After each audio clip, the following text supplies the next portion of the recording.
3 பேர்ல போர் நடத்தினாங்க. அல்லாஹ் தஆலாவுடைய கிருபை மூலமாக அந்த போர்ல வெற்றி கொண்டாங்க.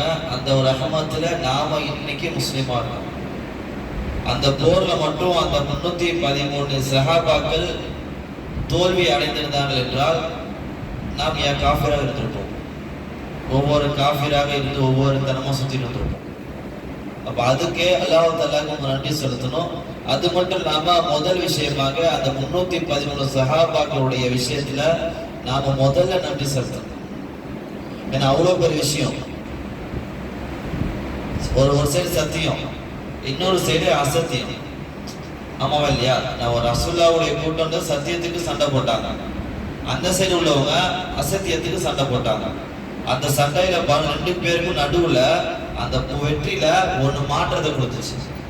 இன்னொன்னு ஒரு போராட்டத்திலேயே ஒரு வெற்றின்றது, ஒரு சிறந்த வெற்றின்றது பத்ர் போர்னு சொல்லலாம். அப்ப 2 சைடு பாருங்க, ஒண்ணு அசத்தியம், இன்னொன்னு சத்தியம். அப்ப 2 பேருக்கும் இடையில அவ்வளவு நெருக்கடி, அவ்வளவு பெரிய சண்டை. நீங்க டிவியில மெசேஞ்சர் படம் பார்த்தா தெரிஞ்சிருக்கும், இல்ல உமர் நாங்க படம் பார்த்தா தெரிஞ்சிருக்கும். அதுல போர்ன்றத தெளிவா காட்டியிருப்பாங்க, தெளிவா காட்டுவாங்க. எப்படி வெட்டுப்பட்டாங்க, என்ன யானை என்ன எல்லாமே தெளிவா காட்டுவாங்க. அந்த போர் நீங்க யூடியூப்ல பார்த்து பாருங்க, கண்டிப்பா வரும். பத்ர் போரும் நீங்க உமர் நாயகம் படம்னு போட்டீங்கன்னா மொத்தம் 30 பாட்டு இருக்கும். அந்த 30 பாட்டு எல்லா போரும் காட்டுவாங்க. எல்லாமே கிராஃபிக் விஷுவல்லாம் அவ்வளவு பிரமாண்டமா, ஒரு பிரம்மாண்டமா இருக்கும். நம்ம கண்ணுக்கு அவ்வளவு அழகா தெரியும். முதல்ல பத்ர் போல 3 பேர் சண்டை போடுவாங்க. 3 பேர் அந்த சண்டையில ஜெயிச்சாதான் போர் நடக்கும். அந்த மாதிரி போர். அப்ப அந்த போரை கூட விஷுவலா அழகா காட்டியிருப்பாங்க. அந்த வால் அலிநாயகனா ஒரே வால் 2 இது இருக்கும். அதெல்லாம் அவ்வளவு அழகா இருக்கும். சண்டை போடுறதெல்லாம் முடிஞ்சா நீங்க யூடியூப்ல சர்ச் பண்ணி பாருங்க. அப்ப எவ்வளவு பெரிய போர்ன்றத கஷ்டப்பட்டு என்ன பண்ண அல்லாஹ் வெற்றியை கொடுத்தான்.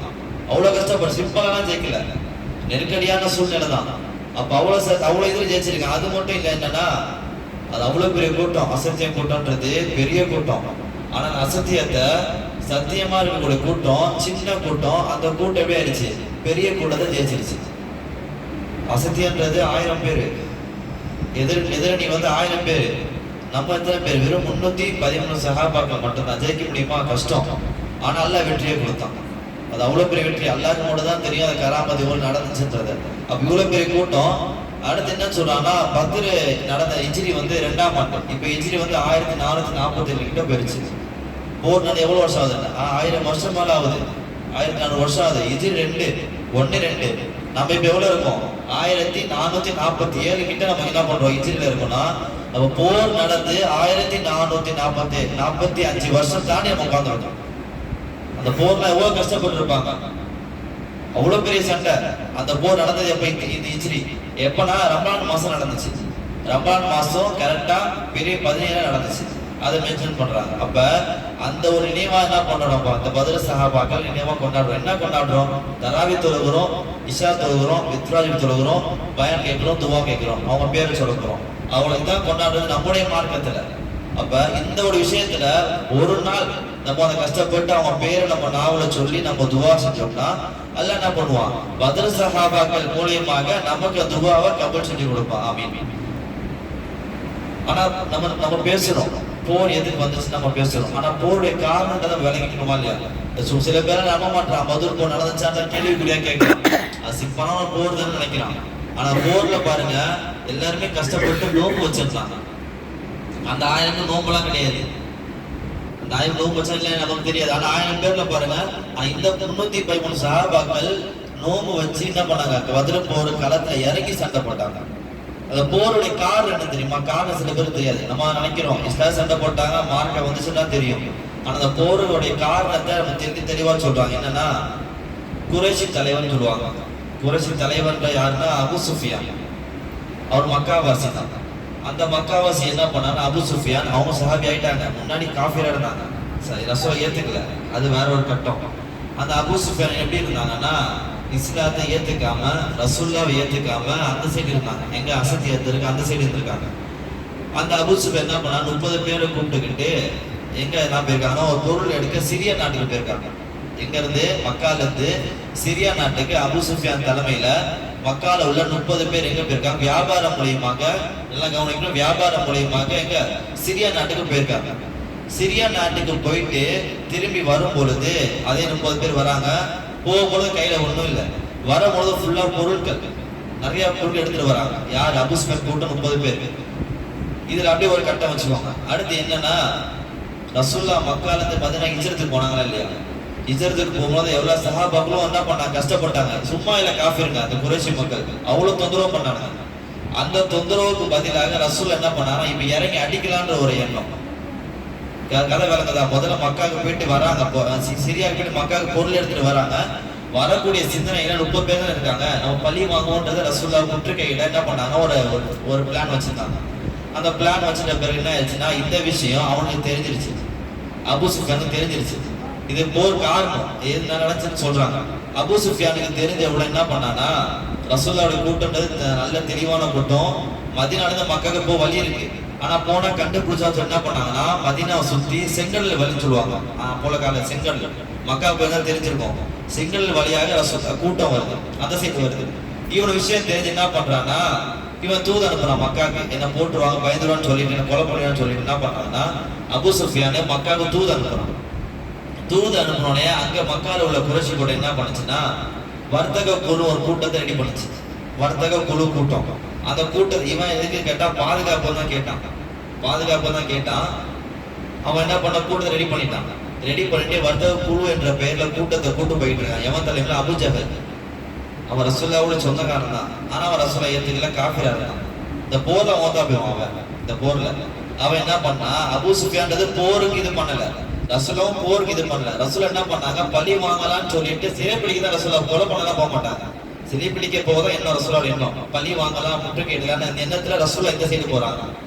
ரசூலுல்லாஹ் இப்படி போயிட்டே வழி கேப்ப ஃப்ரீயா தானே இருக்குது, மக்கா டு மதீனா, அந்த கேப் போலயே எந்த இடையில இல்லாம இங்க வந்துட்டான். யார்? அபூ சுஃபியான் மக்காவுக்கு வந்துட்டான். ரசூலுல்லாஹ் அங்க போயிட்டாங்க. ரசூலுல்லாஹ் அங்க போயிட்ட பிறகு இவனுக்கு விஷயம் தெரிஞ்சிருச்சு. யார்? அபூ ஜஹலுக்கு.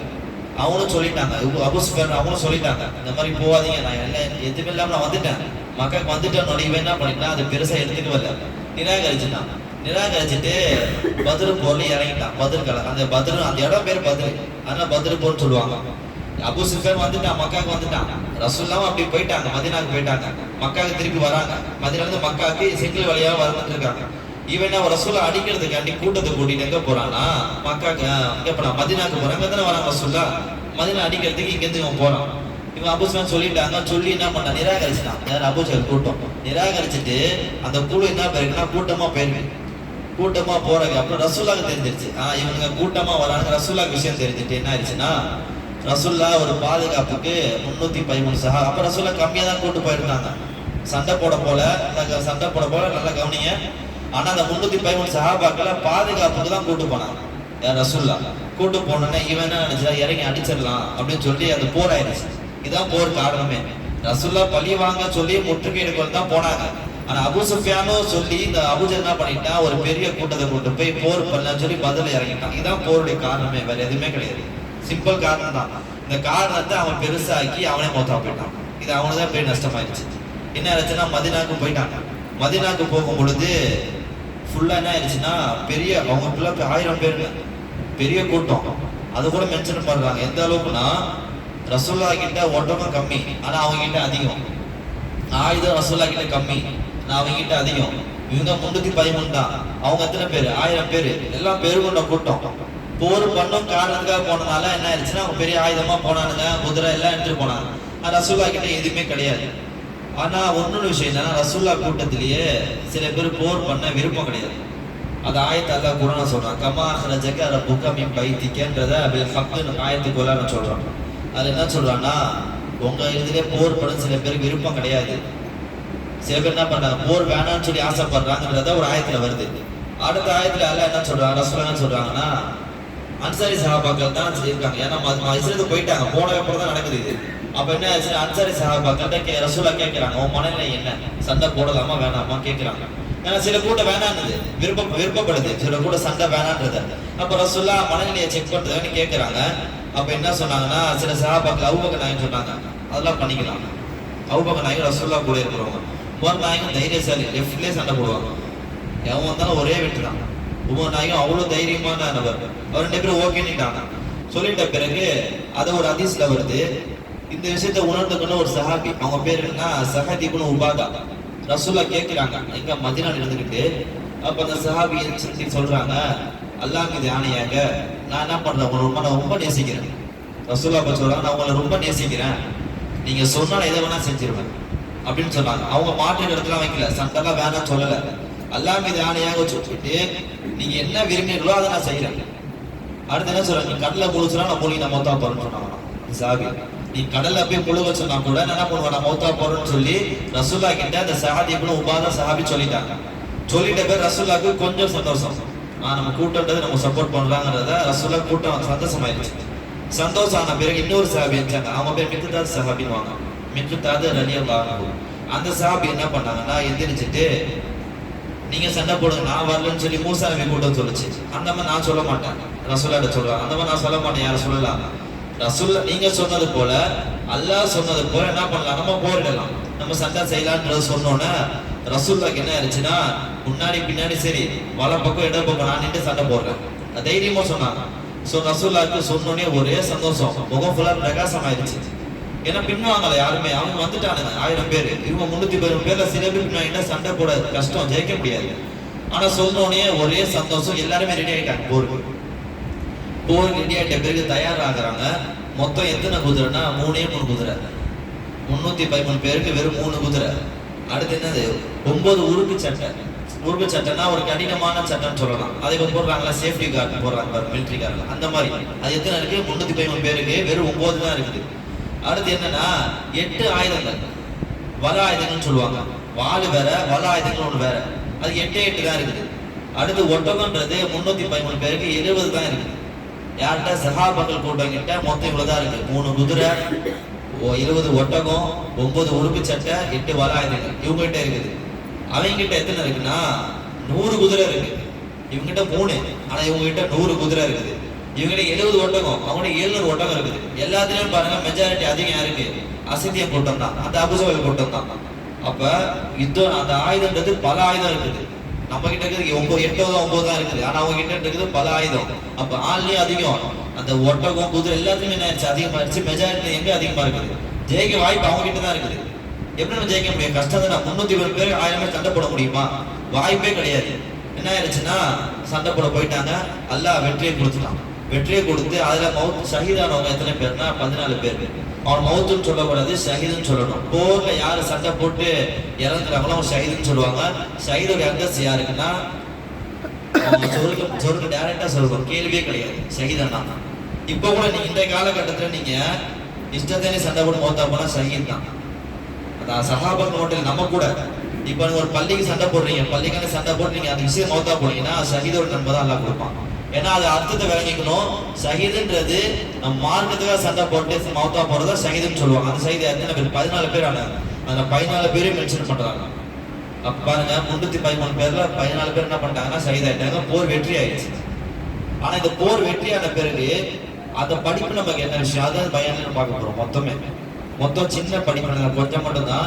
அதை சொல்லி நான் என்ன பண்ண பயணம் முடிச்சுப்பேன். வெறும் மொத்தம் சின்ன ஒரு 12 படிப்பினை தான்.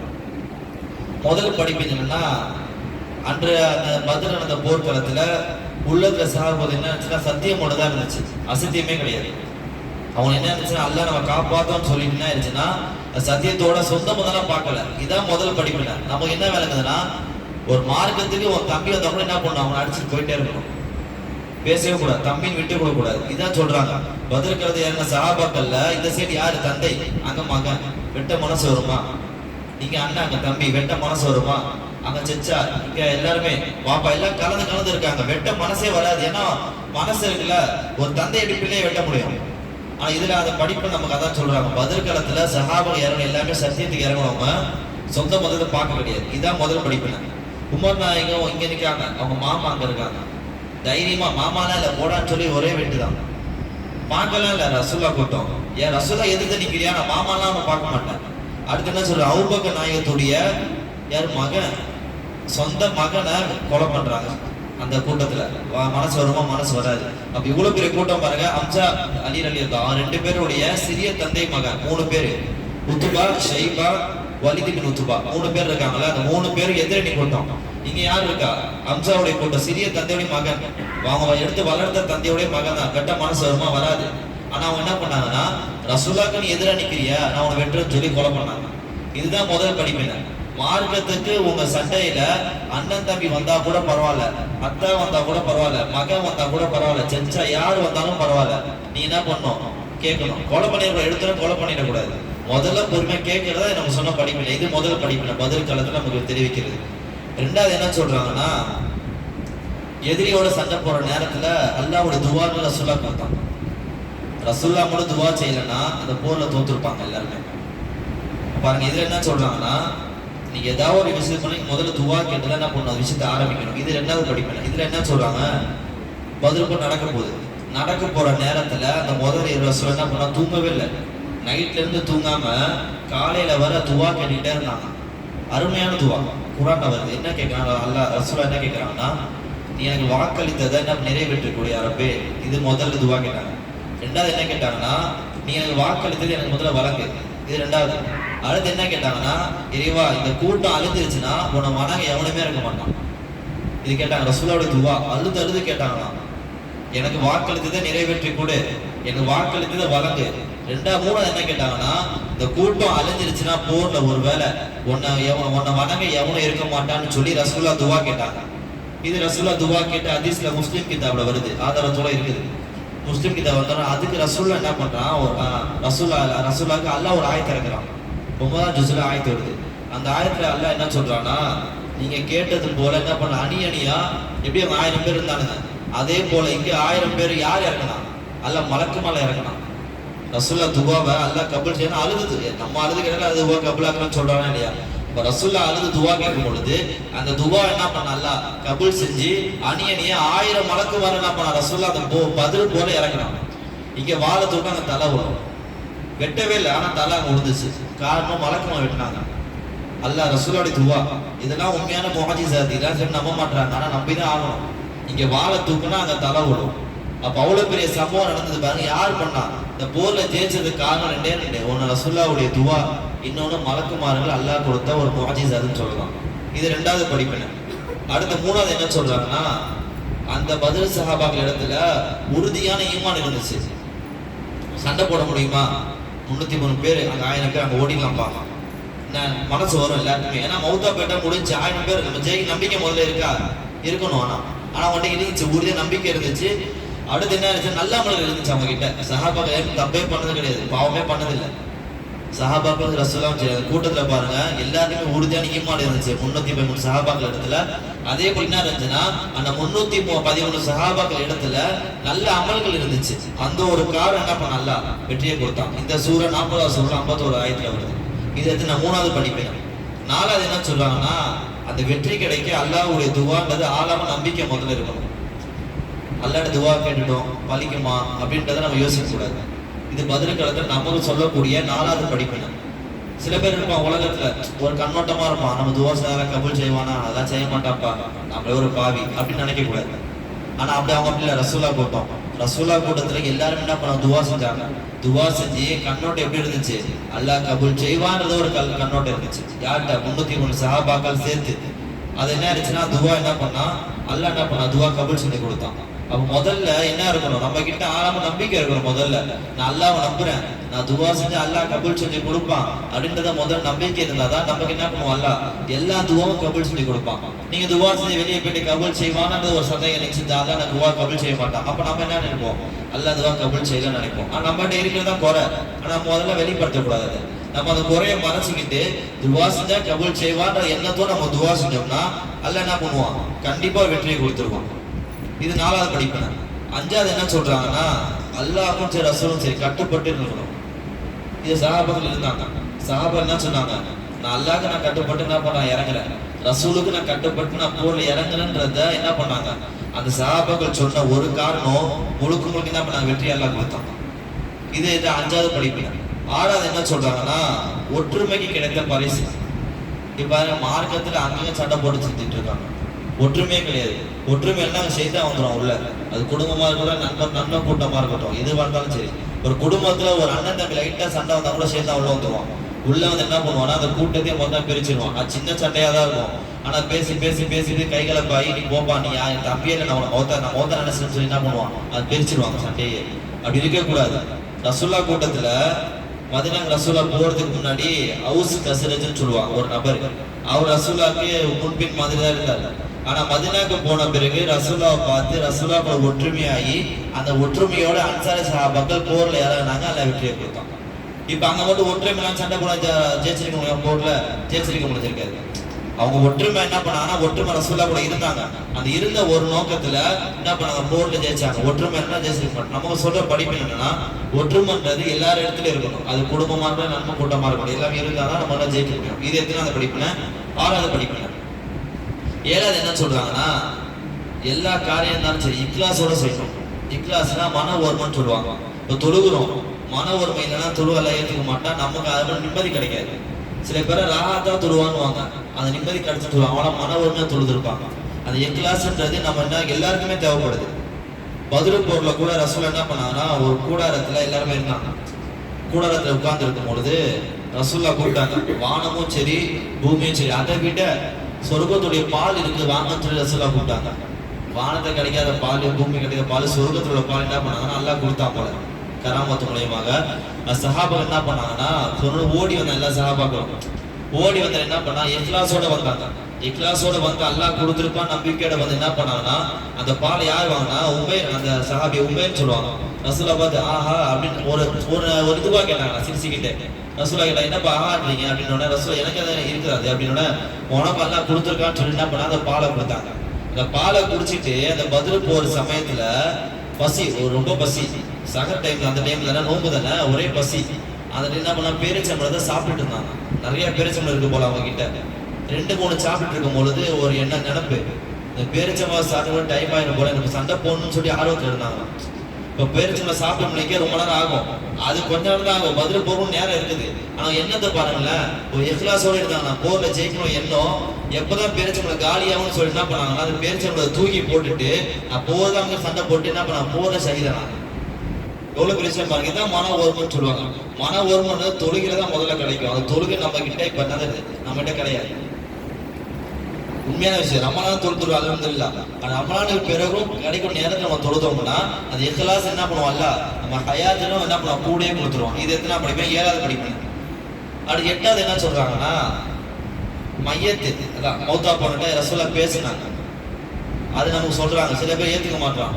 மௌத்தா போனா குரான் ஓதலாமா, அவங்களுக்கு போகுமான்னு கேட்கலாம். அதெல்லாம் தேவையான கேள்வி. அதெல்லாம் எதுக்கு அதெல்லாம் கேட்கணும்? மௌத்தா போனா குரான் ஓதுறது தப்பே கிடையாது. அதுக்கு ரசூலா படிக்கணும்னு சொன்னாங்க. அது ஏத்துக்கலான்றத என்ன படிக்கணும்னா போர்ல ஜெயிச்சிட்டாங்க. ஜெயிச்சிட்ட பிறகு 70 காஃபிர் என்ன பண்ணாங்கன்னா அந்த பத்ர் கிணறு இருக்குமா, இங்க பத்ர் கிணறு, அந்த கிணத்தை 70 பேரையும் புதைச்சிட்டாங்க. உள்ள போட்டு ரசூலா புதைச்சிட்டு 2 நாள் கழிச்சு திருப்பி வந்து அந்த மையத்துக்கிட்ட பேசினாங்க. அபுஜாலே உன் கடவுள் என்ன காப்பாத்தினானா அப்படின்னு கேட்டாங்க. ரசூல் என்ன கேட்டாங்க, என் கடவுள் என்ன காப்பாத்திட்டாங்கப்பா, உன்னை கடவுள் காப்பாத்தினானா அப்படின்னு ரசூலா அபுஜால்கிட்ட கேட்கறாங்க. அப்போ உமர் நாயக் கேட்டாங்களா, அவன் தான் மௌத்தா போயிட்டா கேட்பானா அப்படின்னு ரசூலா கிட்ட கேட்டிருக்காங்க. யார்? உமர் நாயக். அப்போ ரசூலா என்னன்னு சொன்னாங்கன்னா மையத்து பேசாது ஆனா கேட்போம், ஆனா உங்களால பேச முடியும். இதான் உங்களுக்கு வித்தியாசம். நீங்க கேள்வி கேட்டா பேசுவீங்க, ஆனா மையத்து பேசாது ஆனா கேள்வி எல்லாத்தையும் கேட்போம் மையத்து. இதை நம்ம ரசூலா எடுத்து காட்டினாங்க. அப்ப நமக்கு இதுல விளங்கக்கூடிய விஷயம் என்னன்னா மையத்துன்றது நமக்கு என்ன பேசணும் கேட்கும், நம்மளை சுத்திக்கிட்டு தான் இருக்கும். ஆனா அவங்க பேச முடியாதுன்றதை நமக்கு விளக்கி கொடுக்குறாங்க. இது ஒரு விளக்கம் போதும். அந்த தவை ஜமாத்தி கூட்டம் எல்லாமே போதும். ஏன்னா அவன் நோட்டீஸ் கொடுத்துட்டானே, இந்த பராத்துக்குள்ள வந்துட்டா கபூர் சார் போவாதீங்கன்றத கொடுக்குறான். நோட்டீஸ் தான் 4த்துல பாருங்க. நான்லாம் போகும்போது நோட் என் கையிலே கொடுத்துருக்கான். கபூரானிக்கு ஓதலாமா, குரான் சேருமா, குர்பானி கொடுக்கலாமா, குர்பானி சேருமான்னு கேட்கறது எல்லாம் தவறான கேள்வி. ரசூலா எடுத்துக்காட்டு சொல்லிட்டாங்கல்ல, ரசூலா ஆவல வருது. நான் 70 பேர்ட்ட பேசினேன், அவுஜாவது கேட்போம் ஆனா பேச முடியாது. அதே போல குரான் ஓதுனா ஏத்துக்க முடியும், ஆனா அவங்களால பேச முடியாது. எனக்கு ஓத நன்றிப்பா அதுலாம் சொல்ல முடியாது, ஆனா ஏத்துக்க முடியும். அப்ப நமக்கு இதுல விளங்கக்கூடிய 8வது படிப்பினையில மையத்துக்கிட்ட பேசலாம், குரான் ஓதலாம், எல்லாமே பண்ண முடியுன்றத நம்ம உதாரணம் ரசூலா சொல்லிட்டாங்க. இது 8வது. 9வது என்ன சொல்றாங்கன்னா உண்மையான ஈமானே நம்பிக்கை இருந்தா அல்லாஹ்வோட உதவின்றது கண்டிப்பா கிடைக்கும். பதில் காலத்துல பாருங்களேன், மழை பெஞ்சிச்சு, சேத்துல சண்டை போட முடியுமா? பாலைவனம், மழை பெஞ்சா மண் என்ன ஆகும்னா ஒரு குளறுபடி ஆயிரும், தண்ணி கலந்து சேருமாயிடும், சண்டை போட முடியாது. இது அல்லாஹ் கொடுத்த வெற்றி, முதல் வெற்றி. எதனால? நம்பிக்கை இருந்தா. இது 1. 2வது என்ன, அல்லாஹ்வுடைய மலைக்கு இறங்குனாங்க, போட்டு இறங்குனாங்க, வாழை தூக்குனா கழுத்து விழுந்துச்சு. இது நம்ம ஒரு வெற்றி. அடுத்து என்னன்னா சிறு தூக்கம். அந்த டைம்ல கூட என்ன பண்ண அல்லாஹ் தூக்கத்தை கொடுத்தான் பதில் போல. இது 3வது. 4வது என்ன சொல்றாங்கன்னா எதிரி நினைச்சு ஒரு நினைவு கூட பயப்படல. இதான் 9வது படிப்பேன். உண்மையான ஈமான்றது உன் மனசுல இருந்துச்சுன்னா, உண்மையான நம்பிக்கை உன் மனசுல இருந்துச்சுன்னா அல்லாஹ் என்ன பண்ணுவான், வெற்றியை கொடுத்துட்டே இருப்பான். சில பொருளாதாரத்துல கஷ்டப்பட்டுட்டு இருப்போம், தோல்வி நஷ்டம். சில பேர் என் ஃப்ரெண்டே சொல்லுவான், எனக்கு நஷ்டமாச்சு, 4 கோடி நஷ்டமாச்சுன்னு சொல்லிடுவான். என் ஃப்ரெண்டு பஜார்ல ஒரு வேலை செய்யறவன் 4 கோடி எனக்கு நஷ்டமாச்சுன்றான். ஆனா அவன் அந்த உண்மையான நம்பிக்கை இருந்துச்சுன்னா, ஹலாலான வியாபாரமா இருந்துச்சுன்னா, அந்த நம்பிக்கை என்ன பண்ணுவான், அல்ல அந்த காசு திருப்பி கொடுத்துருவான். நம்ம இதை சொல்லக்கூடிய 9வது படிப்பினா உண்மையான நம்பிக்கை இருக்கணும், ஈமான் உன்னதை நமக்கு அல்லாஹ் சொல்லி கொடுத்தான். 2வது என்ன சொல்றாங்கன்னா, 10வது இறை மறுப்பு. இந்த பாவம் என்ன ஆகும்னா, அல்லாஹ் ஒரு ஞாபகத்தை கொடுப்பான் ஒரு நேரத்துல. அந்த ஞாபகத்து அதை நீங்க கடைபிடிச்சிட்டீங்கன்னா உங்களுக்கு எப்பயுமே சந்தோஷம் தான். ரசூலுல்லாஹ்க்கு அல்லாஹ் கொடுத்தான் அந்த டைம்ல ஞாபகத்தை பிடிச்சிக்கிட்டாங்க. ஆனா அவன் என்ன பண்ணான், அந்த அசத்தியை போட்டோம், அப்சர்வல் போட்டோம், அந்த ஞாபகத்தை ஏந்துக்கல, மௌத்தா போயிட்டாங்க எல்லாமே. அப்ப நமக்கு இதை விளங்கக்கூடிய விஷயம், எவ்வளவு பாவம் செஞ்சாலும் சரி அல்லாஹ் ஒரு ஞாபகத்தை கொடுப்பான். அந்த ஞாபகத்தை நீங்க கரெக்டா நீங்க பரிபூர்ணமா நீங்க கையில பிடிச்சிக்கிட்டீங்கன்னா நமக்கு என்ன பண்ணுவோம்ல, வெற்றியை பதில் போல எப்படி சஹாபாக்கள் வெற்றியை கொடுத்தானோ நமக்கு அதே மாதிரி எல்லா விஷயம் என்ன பண்ண வெற்றியை கொடுத்துருவோம். இதே மொத்தம் 19வது படிப்பு 10வது படிப்பு. அடுத்து 11வது சொல்றாங்க, ரசூலுல்லாஹ்வுடைய ஆற்றல்ன்றது மறைவான ஆற்றல், மாரிஃபத் இல்முன்னு சொல்லுவாங்க. மாரிஃபத் இல்முனா வலிமார்கள் இடத்துல தான் இருக்கும், மறைவான இல்முன்னு சொல்லுவாங்க. அது நம்ம கிட்டலாம் எல்லாம் நம்ம நசீப் பார்க்கணும். அதெல்லாம் பெரிய ஒரு கஷ்டம் வரதுக்கலாம். அது கௌஸ்லாம் ரொம்ப இருந்துச்சு. அப்ப வலிமான இடத்துல அதே ரசூலுல்லாஹ் இடத்துல இருந்திருக்கு. என்னன்னா பத்ர் போர் நடக்கிறதுக்கு முன்னாடி அந்த கிரவுண்டுக்கு போயிட்டாங்க. ரசூலுல்லாஹ் போயிட்டு ரவுண்டு போட்டாங்க, குச்சி எடுத்தாங்க. இங்க இவர் மௌத்தா போவாரு ஒரு ரவுண்டு, அங்க அவரு என்ன ஷஹீதாவாரு. அங்க மொத்தம் 14 ரவுண்டு போட்டாங்க. 14 ரவுண்டு போட்டுட்டு பத்ர் போர் முடிஞ்சு அதே 14 பேர் ஷஹீதாயிட்டாங்க. இது ஒண்ணு ரசூலுல்லாஹ் நடந்துருச்சு. போர் முன்னாடி ரசூலுல்லாஹ் சொல்லிட்டாங்க எத்தனை பேர் ஷஹீதாவாங்கிறத. உமாநாயகம் ஹதீஸ் அறிவிக்க என்னன்னா, ரசூலுல்லாஹ் போட்டு அந்த ரவுண்டுல தான் எல்லாரும் மௌத்தா போனாங்க. ஒரு இன்ச்சு கூட கால் வெளியே இல்லை. ரசூலுல்லாஹ் ரவுண்டு போட்டாங்க இல்லையா, அந்த ரவுண்ட்ல என்னது அந்த சஹாபி மௌத்தா போனாங்க, ஷஹீதானாங்க. ஒரு கால் கூட ஒரு விரல் கூட வெளியே போல, அந்த வட்டத்துக்குள்ளே தான் ஷஹீதானாங்க. இதான் மறைவான இல்மு ரசூலுல்லாஹ்க்கு இருந்துச்சு. அந்த ஆற்றல்ன்றது மாரிஃபத் இல்முன்னு சொல்லுவாங்க. மறைவான இல்முன்றது ரசூலுல்லாஹ் கிட்ட இருந்ததே என்ன பண்ணாங்க, ரசூல் நமக்கு எடுத்து காட்டுறாங்க. அந்த ஆள் நமக்கு அல்லாஹ் கொடுப்பான். ஆனா நம்ம என்ன பண்ண, கஷ்டப்படணும். அல்லாஹ்க்கு ஈமான் என்ன பண்ணணும், முதல்ல ஈமான் அதிகப்படுத்தணும் தான் அல்லாஹ் உள்ளத்துல வருவான். அல்லாஹ் உள்ளத்துல வந்தாதான் நமக்கு என்ன பண்ணுவோம், அல்லாஹ் அவனுடைய பொருத்தத்தை கொடுப்பான். அவன் பொருத்தத்தை கொடுத்தானா நம்மளால வழியாக முடியும், அல்லாஹ் நசீபாகும். இது 11வது. 12வது என்னன்னா, எவன்கிட்ட பெருமை இருக்கோ அவன் சீக்கிரமா மௌத்தா போயிடுவான், மௌத்தா போக அழிஞ்சிருவான். அபூஜஹல்கிட்ட இருந்துச்சு. அபூஜஹல் கொலை பண்ணது யாரு, பெரிய ஆள்லாம் கிடையாது, வெறும் சிறிய நபர். சிறு வயசு 2 குழந்தைங்க தான் என்ன பண்ணாங்க. குழந்தைங்கன்னா ரொம்ப வயசு இல்லை, 15 வயசு அந்த மாதிரி, ஒரு 12 வயசு அந்த நபர் தான் என்ன பண்ணாங்கன்னா கொலை பண்ணாங்க. எவ்வளவு பெரிய ஆற்றல் பாருங்க. நம்மளாம் 10 வயசுல 20 வயசு சண்டை தான் ஓடிடும் அந்த சைடுக்கு. வெறும் 15 வயசு 2 நபரு வெட்னா மௌத்தா போயிடுவோம் தெரிஞ்சும் போர்ல இறங்கி வாழை தூக்கி சண்டை போட்டாங்க. எதனால கேட்டா அவங்க சொல்றாங்க, பின்னாடி ஒரு 2 பெரிய சஹாபி இருந்தாங்க. 2 நபருக்கு பக்கத்துல ஒரு சஹாபி, என்ன இது சண்டை போடுவா பண்ணிக்கலாம் அப்படின்னு கேட்டாங்க. அவங்க என்ன சொன்னாங்கன்னா, சண்டை போடுவான், ரசூலுல்லாஹ் ஏத்து பேசிட்டாங்க, நான் அவன் கருத்துல வெட்டுவேன் அப்படின்னாங்க. எவ்வளவு பெரிய வார்த்தை பாருங்க. சாதாரண சண்டை, கேம்ல கத்தி வெட்ட சண்டை கிடையாது, வெட்னா மவுத்து, ரத்தம் தெரிக்கிற மௌத்தா போயிடுவோம். அந்த நேரத்துல போர்ல இறங்கினாங்களா, அந்த சஹாபி கேட்டாங்களா, அது நம்ம சொன்ன வார்த்தை ரசூலுல்லாஹ் ஏத்து பேசியிருக்கான். அவன் நான் வெட்டுவேன், அபூஜஹலை பார்த்தா என்ன பண்ணுவேன், கண்ணில் பார்த்தாலே வெட்டுதான் அவனுக்கு அப்படின்னு சொன்னாங்களாம். அதே போல 2 சஹாபி என்ன பண்ணாங்களாம், அதே போல போர்ல இறங்கினாங்க. எல்லாரும் வெட்டாங்க தவிர்த்து இல்ல, அபூஜஹலை தான் தேடி போனாங்க. சின்ன பையன் தானே, நல்லா குனிஞ்சு எங்க தேடி போயிருக்காங்க போல. போயிட்டு அபூஜஹலை பார்த்தோன்னே இதெல்லாம் ரசூலுல்லாஹ் திட்டினான்னு சொல்லி என்ன பண்ணாங்கன்னா, 2 பேர் ஒரே வெட்டு மௌத்தா போயிட்டாங்க. நான் அமைதியா போயிருக்கலாம், வந்தவ பொருள் கூட்டிட்டு தேவலாம் உள்ள போனா, மதினாவுக்குள்ள போனா, பத்ர் போல இறங்கினா மௌத்தா போயிட்டான். கம்முன்னு அபூ சுஃபியான் பேச கேட்டு போயிருந்தா நான் மௌத்தா இருக்க மாட்டான், நல்லா அல்ஹம்துலில்லாஹ் காஃபிரா இருக்க மாட்டான், இஸ்லாத்தை ஏத்துட்டு இருப்பான். அல்லாஹ்வுடைய ஏற்பாடு நினைக்கிறேன். அவன் பத்ர் போற என்ன பண்ணா, வேணுமே சண்டை இறங்கி உள்ள கொண்டு போய் சின்ன பையன் 2 சஹாபி, சின்ன வயசு சஹாபி 2 பேரும் என்ன பண்ணாங்கன்னா, கழுத்துல வெட்டி என்ன பண்ணாங்க, ஷஹீதாக்குறாங்க, மௌத்தாக்குறாங்க. ரசூலுல்லாஹ் கேட்டாங்க, யார் அபூஜஹலை கொண்டது? 2 சஹாபி இருக்காங்க. 2 சஹாபி யாருன்னா, முஆத் இப்னு அஃப்ரா, முஆத் இப்னு அம்ரு ஜஹூன்னு சொல்லுவாங்க. 2 சஹாபி சின்ன வயசு. போயிட்டு என்ன சொன்னாங்கன்னா, நானா வெட்டினேன் சார் ரசூலுல்லாஹ், நான் வெட்டினேன். 2 பேர் சண்டை போடுறாங்க, நான் தான் வெட்டினேன் சண்டை போட்டுட்டு இருக்காங்க. சண்டை போடும்போது ரசூலுல்லாஹ் 2 வாழை பார்த்தாங்க, ரத்தம் என்ன போய் தொலைஞ்சிருச்சு, ரத்தத்தை உடைச்சிட்டாங்க போல. தொடர்ந்து ரசூலுல்லாஹ் தெரிஞ்சிடும்ல, அவங்க ரசூலுல்லாஹ் எல்லாமே தெரியும். பார்த்துட்டு ரத்தம் 2 பேர் வெட்டியிருக்கீங்க, ஓகே, ரத்தம்ன்றது இவர் வாழ தான் அதிகமா இருக்கு, என்ன பண்ணாங்கன்னா அவரோட சொத்துல அவங்களுக்கு சொல்லி ஒரு சாவி கொடுத்துட்டாங்க. சின்ன வயசு சஹாபி தான். ரசூலுல்லாஹ் கொடுத்த பரிசு இது. நமக்கு விளங்கக்கூடிய படிப்பின 2 இருக்கு.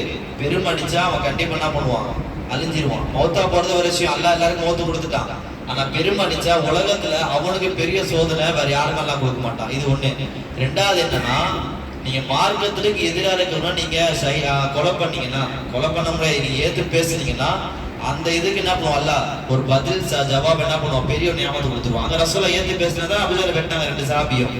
ஒரு சஹாபி கிஃப்ட் கிடைச்சது, இன்னொரு சஹாபி கிஃப்ட் கிடைக்கல. ஆனா அது என்ன பண்ண, அல்லாஹ் துவாவை சொல்றதை நசீபாக்கிடுவாங்க. ஏன்னா அவ்வளவு பெரிய விஷயம். இதான் பத்ருடைய வரலாறு. சின்னதா பெருசுலாம் இல்ல. பத்ர் போர்ன்றது எதுக்கு நடந்தது காரணம் சொல்லிட்டோம். காரணம் சொல்லிட்ட பிறகு எத்தனை நம்ம ஷஹீதானாங்கன்னு நம்ம சொல்லிட்டோம். அடுத்து பத்ர் போல என்ன படிப்பின பாண்டு படிப்பின எல்லாத்தையும் நம்ம சொல்லிட்டோம். அப்ப நம்ம விளங்கிக்கணும், பத்ர் சஹாபாக்கள் போர்ன்றது உண்மை நடந்தது. சில பேர் ஏத்துக்க மாட்டாங்கிறத நம்ம முதல்ல விளங்கிக்கிட்டு நம்ம இருந்தோம்னா நமக்கு என்ன பண்ணுவோம்ல, இவங்க துவா பண்ணிப்பாங்க. இப்ப பத்ர் சஹாபா பேசுறோமா இல்லையா, யாரை பத்தி பேசுறோமோ அவங்க ஆஜராயிடுவாங்க. இப்ப ரசூலா நான் சொன்ன ரசூலா இங்க இருப்பாங்க, நம்ம கண்ணுக்கு தெரியாது. ரசூலா நம்ம துவா செய்யணும். ரெண்டாவது என்னன்னா, மலக்கு பத்தி பேசணும், மலக்கு இங்க இருப்பாங்க. அதே போல 303 சஹாபாக்கள் பேசணும் தெரியுமா, இங்க உட்கார்ந்துருப்பாங்க. சஹாபாங்க இடம் இல்லைன்னு நினைக்க கூடாது. அவங்க எங்க வேணா உட்காந்துருப்பாங்க, இங்க வேணா இருப்பாங்க, அங்கே கூட உட்காந்துருப்பாங்க. சஹாபாக்கள் 313 பேர். இதெல்லாம் உண்மையான வார்த்தை, இதெல்லாம் நம்ம நேசிக்கிறோம் உண்மையாவே.